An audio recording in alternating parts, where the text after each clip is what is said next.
سبحان الذی اسری بعبدہ لیلا، پاک ہے وہ ذات جو اپنے بندے کو رات کے تھوڑے سے حصے میں لے گیا مسجد حرام سے مسجد اقصی کی طرف، وہ مسجد اقصی جس کے ارد گرد ہم نے برکتیں رکھی ہیں۔ اس میں معراج کے واقعے کا تذکرہ ہے۔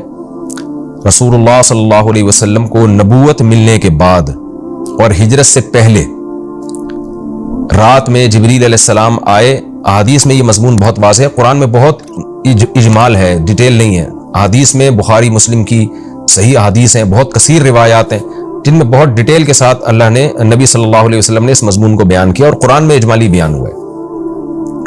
اور احادیث میں جو ہمیں واقعہ ملتا ہے اس کا خلاصہ یہ ہے کہ رات کے تھوڑے سے حصے میں ایک معجزہ ظاہر ہوا۔ اللہ تعالیٰ نے اپنے حبیب صلی اللہ علیہ وسلم کو رات کے تھوڑے سے حصے میں براق پر بٹھایا، براق جو خچر کو کہتے ہیں عربی میں، اور وہ بجلی کی تیزی کے ساتھ اس نے سفر کیا۔ مسجد حرام سے راتوں رات وہ لے کر گیا مسجد اقصی۔ پھر احادیث میں آتا ہے کہ قرآن میں تو اتنا ہی ہے کہ مسجد حرام سے مسجد اقصی لے کر گیا تاکہ ہم اپنی بڑی بڑی نشانیاں دکھائیں۔ اس میں اشارہ ہے کہ اور بھی پھر اللہ تعالیٰ نے آپ کو نشانیاں دکھائیں، جس کی تفصیل حدیث میں ہے کہ اللہ تعالیٰ آسمانوں پہ لے کر گیا آپ کو۔ تو براق پر آپ صلی اللہ علیہ وسلم انتہائی تیز رفتاری کے ساتھ، بجلی کی رفتار کے ساتھ آپ صلی اللہ علیہ وسلم کو مسجد حرام سے مسجد اقصی لے جایا گیا۔ اور مسجد اقصی میں احادیث میں آتا ہے کہ سارے پیغمبروں کا اجتماع ہوا، آپ صلی اللہ علیہ وسلم نے تمام پیغمبروں کو نماز پڑھائی۔ پھر اس کے بعد وہاں سے آپ کو آسمانوں کا سفر کرایا گیا۔ پھر ہر پیغمبر کو کہ اپنے اپنے آسمانوں پہ ٹھکانے ہیں، وہاں بھی اللہ تعالیٰ نے رسول اللہ صلی اللہ علیہ وسلم کی ملاقات کروائی۔ حدیث میں آتا ہے آپ صلی اللہ علیہ وسلم موسیٰ علیہ السلام سے ملے اور آپ نے موسیٰ علیہ السلام کا حلیہ بیان کیا۔ آپ صلی اللہ علیہ وسلم یوسف علیہ السلام سے ملے اور آپ نے فرمایا کہ میں جب ملا تو میں نے دیکھا کہ آدھی دنیا کا، یعنی اس دنیا میں جتنا حسن ہے اکیلا آدھا اللہ نے یوسف علیہ السلام کو دیا ہے۔ ابراہیم علیہ السلام سے ملاقات ہوئی۔ پھر سدرۃ المنتہا تک آپ کو لے جایا گیا، جیسے کہ سورہ نجم میں ہے وَلَقَدْ رَآهُ مَرَّةً أُخْرَىٰ کہ اللہ نے ہمارے نبی صلی اللہ علیہ وسلم نے، محمد صلی اللہ علیہ وسلم نے جبریل کو بھی دیکھا ہے۔ ایک تو افق اعلیٰ میں دیکھا ہے اور ایک اور دفعہ بھی دیکھا ہے عند سدرۃ المنتہا، سدرہ منتہا پر۔ سدرہ عربی میں بیری کے درخت کو کہتے ہیں، منتہا کا معنی کنارہ، یعنی بالکل گویا کہ کائنات کے آخری کنارے پر ایک بیری کا درخت ہے۔ اس کی کیفیت کیا ہے، اسی طرح کا ہے کچھ اور ہے، وہ اللہ ہی بہتر جانتا ہے۔ ظاہر ہے یہ والی کیفیت تو نہیں ہے اس کی، حدیث میں دوسری کیفیت اس کی منقول ہے، تو وہ اللہ ہی کو اس کا علم ہے کہ وہ کس طرح کا درخت ہے۔ اس کو بیری سے تعبیر کیا گیا، اس کی وجہ کیا ہے، یہ ساری باتیں غیب کا علم ہے جن کو اللہ کے سوا اس کی پوری حقیقت کوئی نہیں جانتا۔ ہمیں جتنا بتایا گیا ہے ہم اس پر ایمان رکھتے ہیں۔ تو حدیث میں آتا ہے کہ سدرۃ المنتہا ہے جہاں اس کے بعد اس سے آگے کوئی نہیں جا سکتا۔ تو اللہ کے نبی صلی اللہ علیہ وسلم کو وہاں لے جایا گیا اور وہاں بھی آپ نے جبریل علیہ السلام کو دیکھا۔ تو اس کا تذکرہ بنی اسرائیل میں نہیں ہے بلکہ سورہ نجم میں ہے۔ تو وہ زیادہ مفسرین اسی طرف گئے کہ معراج ہی کی رات یہ واقعہ ہوا ہے۔ تو اس میں بھی اشارہ ہے کہ اللہ کے نبی صلی اللہ علیہ وسلم کو 7ویں آسمان تک لے جایا گیا۔ تو یہ سارا واقعہ ہوا اور رات کے تھوڑے سے حصے میں، اور پھر اللہ تعالیٰ رسول اللہ صلی اللہ علیہ وسلم کو دوبارہ واپس لے آئے، اور آپ صلی اللہ علیہ وسلم نے پھر جب مشرکین میں دعویٰ کیا کہ مجھے راتوں رات اس کائنات کی سیر کرائی گئی ہے، میں نے مسجد اقصی دیکھی، تو مشرکین نے مذاق اڑانا شروع کر دیا۔ مشہور واقعہ ابو جہل حضرت ابو بکر کے پاس آیا اور کہنے لگا کہ تمہارے ساتھی محمد صلی اللہ علیہ وسلم کا تمہیں پتہ ہے کہ انہوں نے کیا دعویٰ کیا ہے؟ ابو جہل کا خیال تھا کہ جب میں یہ واقعہ حضرت ابو بکر کو بتاؤں گا تو ابو بکر معاذ اللہ انکار کر بیٹھیں گے اور بولیں گے واقعی بھئی یہ تو محمد صلی اللہ علیہ وسلم نے معاذ اللہ جھوٹ کہا ہے اور آپ اللہ کے نبی نہیں ہیں۔ تو ابو جہل خوشی خوشی گیا اور کہا کہ تمہارے ساتھی نے کیا کہا ہے؟ تو حضرت ابو بکر نے فرمایا کہ کیا واقعی محمد صلی اللہ علیہ وسلم نے یہ دعویٰ کیا ہے؟ ابو جہل خوش ہو کے کہنے لگا ہاں بالکل دعویٰ کیا ہے۔ حضرت ابو بکر نے کہا کہ پھر بالکل صحیح کہا ہوگا، پھر واقعی ایسا ہوا ان کے ساتھ، کیونکہ محمد صلی اللہ علیہ وسلم جھوٹ نہیں بولتے۔ تو جب آپ نے یہ دعویٰ کیا کہ ایسا میرے ساتھ ہوا ہے تو مشرکین مذاق اڑانے لگے، اور پھر آپ صلی اللہ علیہ وسلم سے بیت المقدس کے بارے میں پوچھنے لگے کہ اچھا آپ اس کا نقشہ بتائیں کیسا ہے، راستے میں جو ہے کون کون سے قافلے ہیں جو جا رہے ہیں۔ حالانکہ دیکھیں جب کوئی اتنی تیز رفتاری سے سفر کرتا ہے تو وہ راستوں کے قافلوں کا نہیں بتا سکتا کہ راستے میں کس کس سے ملاقات ہوئی، اور ایک دفعہ کسی عمارت کی جب زیارت ہوتی ہے تو پورا نقشہ بھی ذہن میں نہیں رہتا۔ تو حدیث میں آتا ہے کہ جب مشرکین نے نبی صلی اللہ علیہ وسلم سے یہ باتیں پوچھی ہیں نا تو اللہ تعالیٰ نے پوری مسجد اقصی آپ صلی اللہ علیہ وسلم کے سامنے رکھ دی، یعنی آپ کی نظروں کے سامنے رکھ دی، اور ان قافلوں کا بھی بتا دیا۔ تو نبی صلی اللہ علیہ وسلم ایک ایک کی خبر دیتے رہے، اور جب وہ قافلے واپس لوٹے ہیں تو جیسے جیسے نبی نے بتایا تھا اسی طرح انہوں نے خبر دی مشرکین کو، اور مشرکین حیران ہو گئے کہ نبی صلی اللہ علیہ وسلم نے کیسے وہ پورا نقشہ بتا دیا، حالانکہ آپ صلی اللہ علیہ وسلم کبھی مسجد اقصیٰ گئے نہیں ہیں، لیکن عرب کے سفر ہوتے تھے تو وہ وہی اسی طرح بیان کیا جس طرح سے مسجد اقصیٰ تھی. تو یہ ایک معجزہ اللہ نے ظاہر کرنا تھا.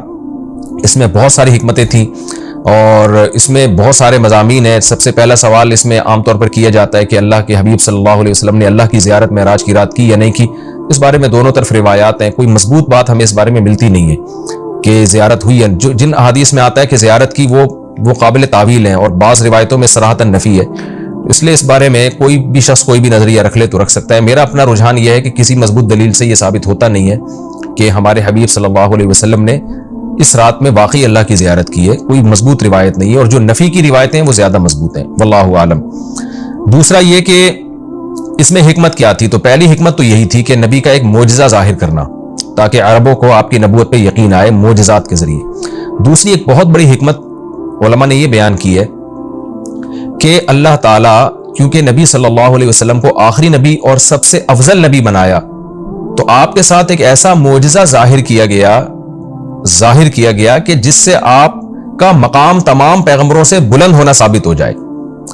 اب دیکھیں اللہ کے حبیب صلی اللہ علیہ وسلم تو مسجد اقصیٰ سفر کر ہی نہیں، بہت مشکل تھا آپ کے لیے وہاں تک سفر کرنا، جبکہ مسجد اقصیٰ زیادہ تر پیغمبروں کا قبلہ رہا ہے. تو اتنی مقدس سرزمین سے اللہ تعالیٰ اپنے حبیب صلی اللہ علیہ وسلم کو اس کی برکتوں سے کیسے محروم کر سکتے تھے؟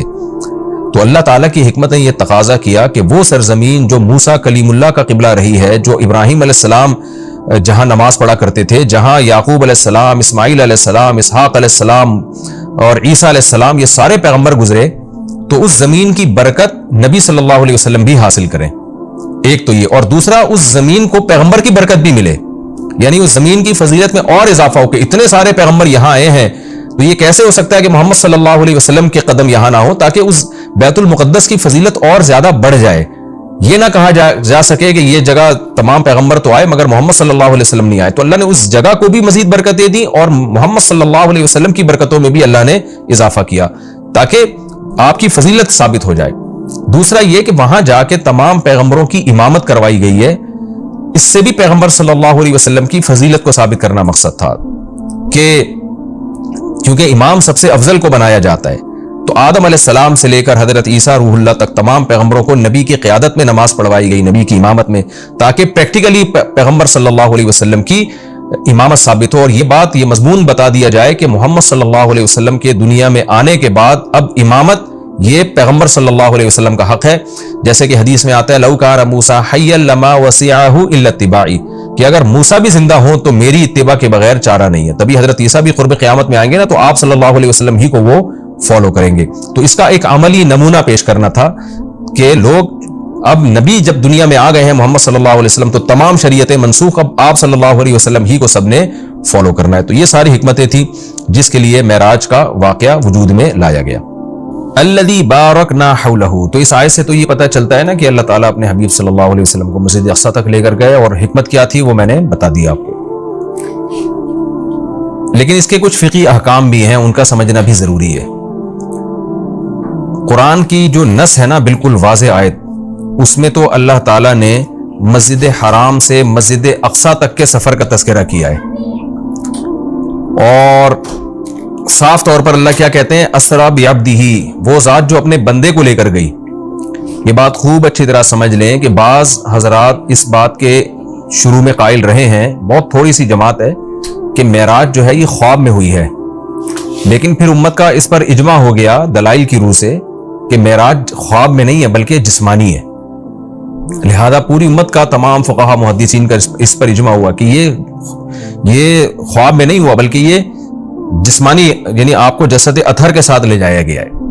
اور اس کی دلیل قرآن کی آیت ہے کہ سبحان الذی اسرا. ایک تو سبحان اللہ عربی میں تعجب کے موقع پہ کہا جاتا ہے، تو تعجب ظاہر ہے جب ہی ہوگا نا جب جاگتی حالت میں ہو. اگر خواب کی حالت میں ہے تو پھر تو یہ تعجب کی بات نہیں، خواب میں تو کچھ بھی آ سکتا ہے انسان کو. دوسرا یہ کہ اللہ نے یہاں یہ فرمایا بعبدہ، اپنے بندے کو لے کر گیا. تو عبد کا جو اطلاق ہے نا بندے کا، وہ صرف روح پر نہیں ہوتا، وہ جسم اور روح دونوں پر ہوتا ہے. جب ہم کہتے ہیں میں فلاں کو فلاں جگہ لے کر گیا، تو اس سے یہی سمجھ میں آتا ہے کہ اس کو جسم کے ساتھ لے کر گیا میں. تو اس لیے قرآن میں یہ بھی اشارہ ملتا ہے کہ معراج جو ہے وہ جسم کے ساتھ ہوئی ہے. تو جو حضرات کہتے ہیں نا کہ روح کے ساتھ ہوئی ہے یعنی خواب میں ہوا ہے، وہ استدلال کرتے ہیں سورہ بنی اسرائیل کی ایک آیت میں جو آگے آئے گی انشاءاللہ، جس میں آتا ہے وما جعلنا الرؤيا التي اريناك الا فتنة للناس والشجرة الملعونة في القرآن. یہ سورہ بنی اسرائیل میں اسی صورت میں آگے یہ آیت آ رہی ہے، میں اس کا نمبر بھی آپ کو بتا دیتا ہوں. یہ آیت نمبر 60 ہے اسی سورہ بنی اسرائیل کی. وما جعلنا الرؤيا التي اريناك، رؤیا جو ہے نا قرآن میں خواب پر بھی اس کا اطلاق کیا گیا ہے، جیسے کہ سورہ یوسف میں آتا ہے کہ لا تقصص رؤیاک علی اخوتک، رؤیا اے میرے بیٹے اے یوسف تو اپنے خواب لوگوں کے اپنے بھائیوں کے سامنے بیان نہ کرنا. تو رؤیا کا اطلاق چونکہ خواب پر بھی ہوتا ہے، لہذا بعض لوگوں نے یہ کہا کہ قرآن کہہ رہا ہے وما جعلنا الرؤيا التي اريناك، اے نبی جو رؤیا ہم نے آپ کو دکھایا وہ ہم نے لوگوں کی آزمائش کے لیے دکھایا ہے. تو اس سے بعض لوگوں نے استدلال کیا ہے اس زمانے کے اسکالرز نے کہ دیکھیں قرآن تو رؤیا کہہ رہا ہے، رؤیا تو خواب کو کہتے ہیں، تو اس سے پتہ چلتا ہے کہ جو معراج تھا، معراج کا واقعہ ہوا یہ خواب میں ہوا ہے، یہ جاگتی حالت میں نہیں ہوا. لیکن خوب سمجھ لیں عربی میں جو رؤیا کا لفظ ہے یہ منظر کے معنی میں استعمال ہوتا ہے، منظر، سین جسے انگلش میں کہتے ہیں سین. رؤیا سے نکلا ہے دیکھنا، وہ چیز جو دیکھی جائے. تو خواب بھی چونکہ ایک سین ہوتا ہے، منظر ہوتا ہے، اس لیے اس کو رؤیا کہا جاتا ہے. یہ مطلب نہیں ہے کہ ہمیشہ رؤیا کا اطلاق خواب پر ہی ہوگا، اور اس کی دلیل اسی آیت میں موجود ہے. قرآن کیا کہہ رہا ہے، ہم نے جو آپ کو منظر دکھایا وہ اس لیے دکھایا تاکہ لوگوں کی آزمائش کا ذریعہ بنے. آزمائش جب ہی ہوگی نا جب کچھ اس کو مانیں گے، جب کچھ انکار کریں گے. اگر یہ خواب ہوتا تو پھر آزمائش تھوڑی ہوتی، پھر تو مشرکین بھی کہہ لیتے بھائی خواب تو کچھ بھی آ سکتا ہے. اور آگے قرآن کیا کہہ رہا ہے وَالشَّجَرَةَ الْمَلْعُونَةَ فِي الْقُرْآنِ، اسی طرح وہ درخت جو ملعون درخت ہے جس کو شجرہ زقوم کہا گیا ہے وہ بھی ہم نے ایک لوگوں کے لیے آزمائش بنایا ہے. کیونکہ جب مشرکین مکہ کو بتایا گیا کہ کڑوا درخت ہے جہنم میں تو فوراً انہوں نے کہا کہ درخت تو آگ میں اگ ہی نہیں سکتا، یہ تو پاسبل ہی نہیں ہے. تو اللہ نے اس کا جواب دیا کہ وہ جہنم کی جڑ، اس کی جو جڑ ہے وہ جہنم کی تہ میں ہے. اور پھر اللہ نے بتایا کہ ہم نے وہ درخت اس لیے پیدا کیا ہے تاکہ یہ جو لوگ ہیں، جو مادہ پرست لوگ ہیں، یہ خدا کی قدرت کا انکار کریں اور یہ انکار کریں کہ کہیں کہ درخت آگ میں نہیں پیدا ہو سکتا، جبکہ اللہ تو سب کچھ کر سکتا ہے.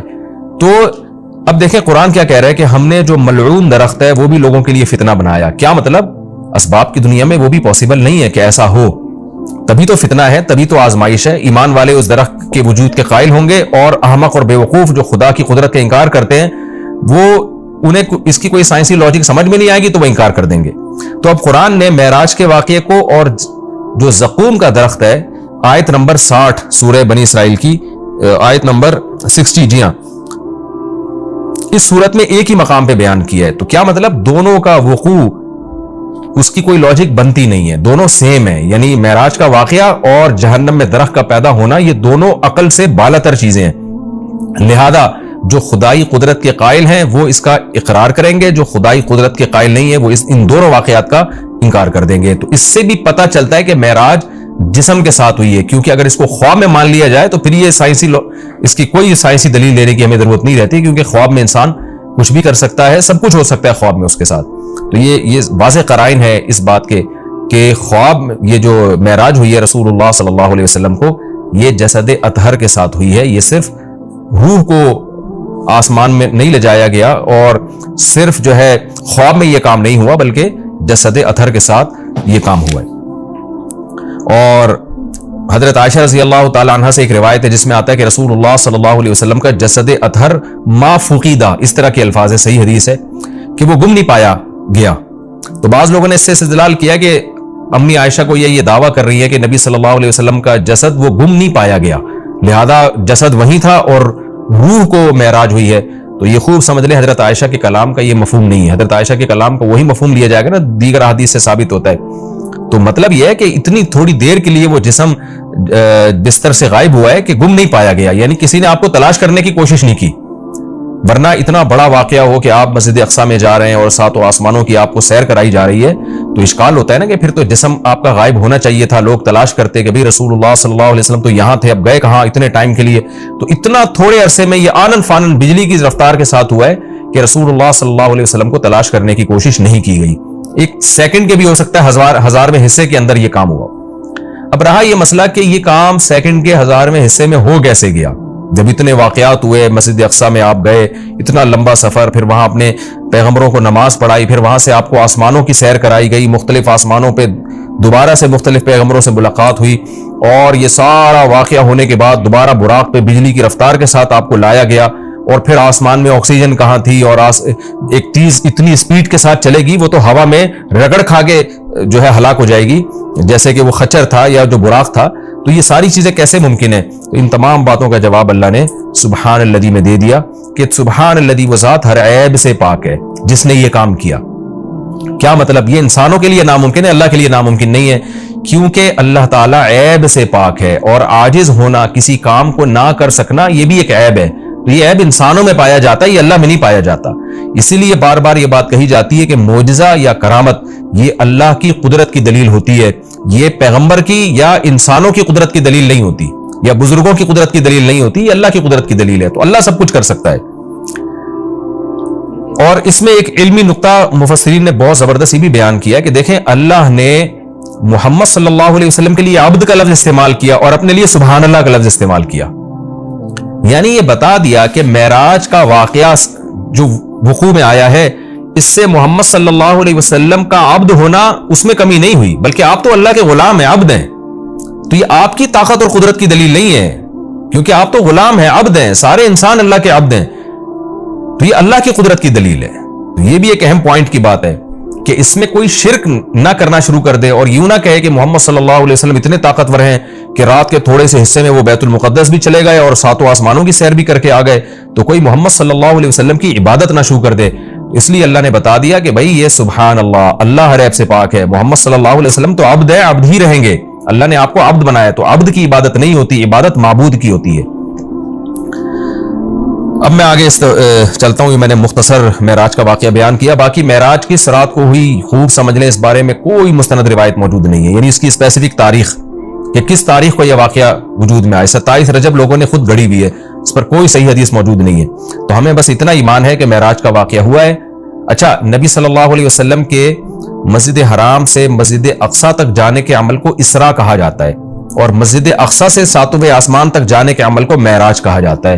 یہ بھی ایک ٹرم خوب اچھی طرح سے آپ سمجھ لیں. تو اسراء کا عمل اور معراج کا عمل. اور علماء نے یہ کہا ہے، یہ مسئلہ بیان کیا ہے کہ جو مسجد اقصیٰ تک جانے کا بھی انکار کرے گا وہ کافر ہو جائے گا، کیونکہ قرآن کی صریح آیت موجود ہے. اور جو آسمانوں پہ جانے کا انکار کرے گا، اگر وہ کوئی تعویل کر رہا ہے احادیث کی یا خبر واحد ہونے کی وجہ سے، تو وہ گمراہ ہوگا، کافر نہیں ہوگا. لیکن جو ضد اور ہٹ دھرمی میں انکار کر رہا ہے صرف نبی صلی اللہ علیہ وسلم کی بات کو غلط قرار دے کر، تو پھر وہ بھی کافر ہو جائے گا.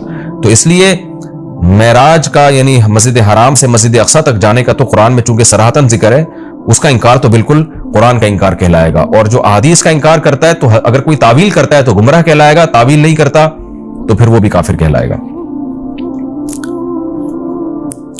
آگے اللہ فرماتے ہیں الذی بارکنا حولہ، اس مسجد اقصیٰ جس کے ارد گرد ہم نے برکتیں رکھی ہیں. ارد گرد چونکہ سرزمین شام ہے تو اس میں اللہ نے برکتیں رکھی، دنیاوی برکتیں بھی رکھی ہیں اور روحانی برکتیں بھی.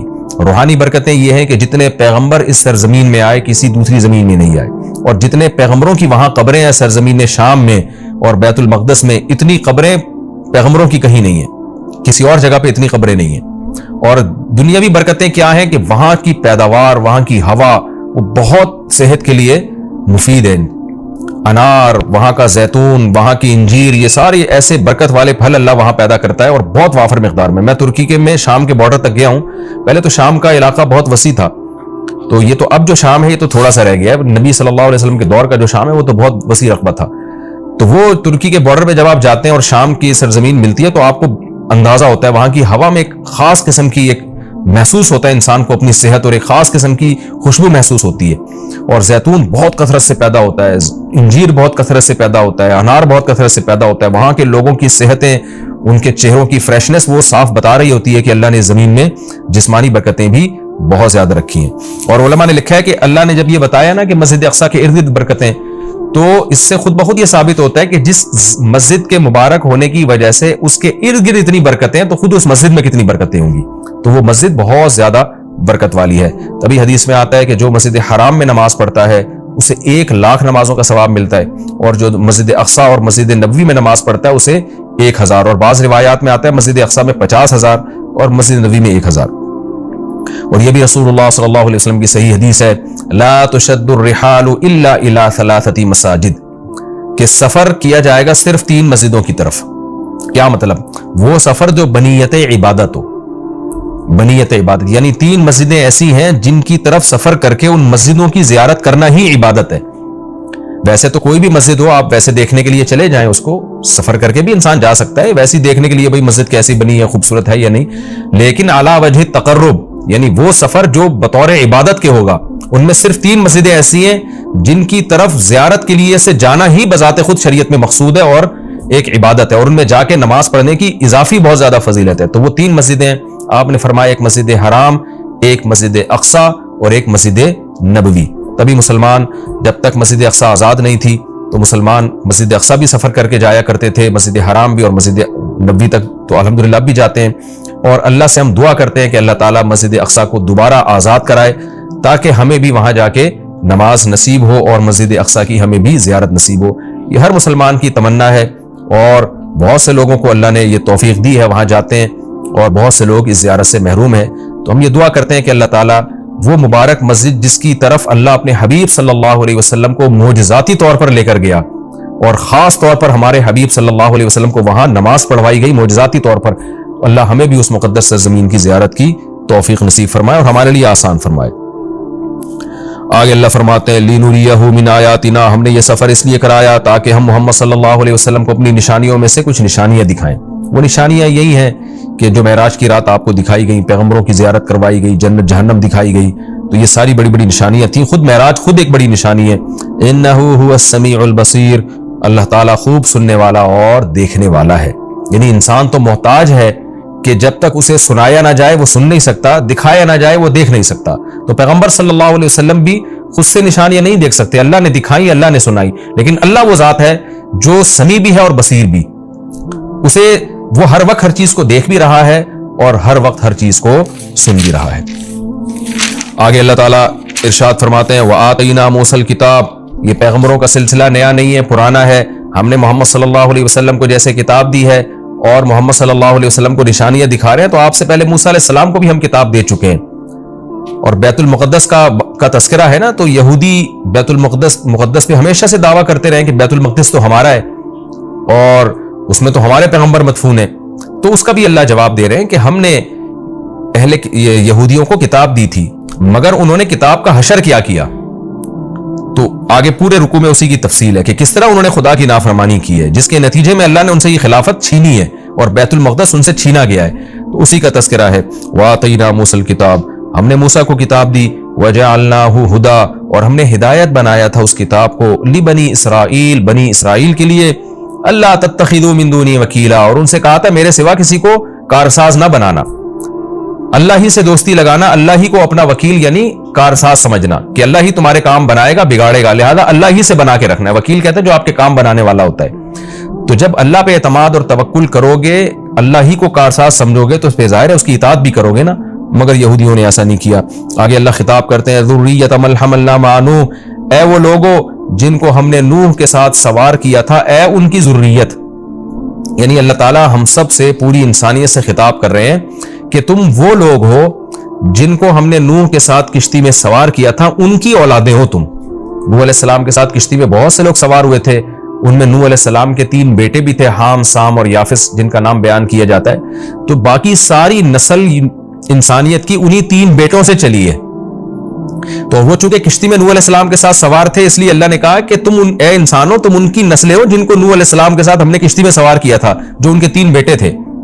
تو وہ اللہ کا بہت بڑا احسان ہے کہ تمہارے جو باپ دادے تھے نا، نوح علیہ السلام اور ان کے 3 بیٹے، وہ تو شکر گزار بندے تھے، جن کے شکر گزاری کی وجہ سے پوری انسانیت کو تباہ کر کے ہم نے چند لوگوں کو کشتی میں سوار کیا تھا، آگے تم انہی کی نسلیں ہو۔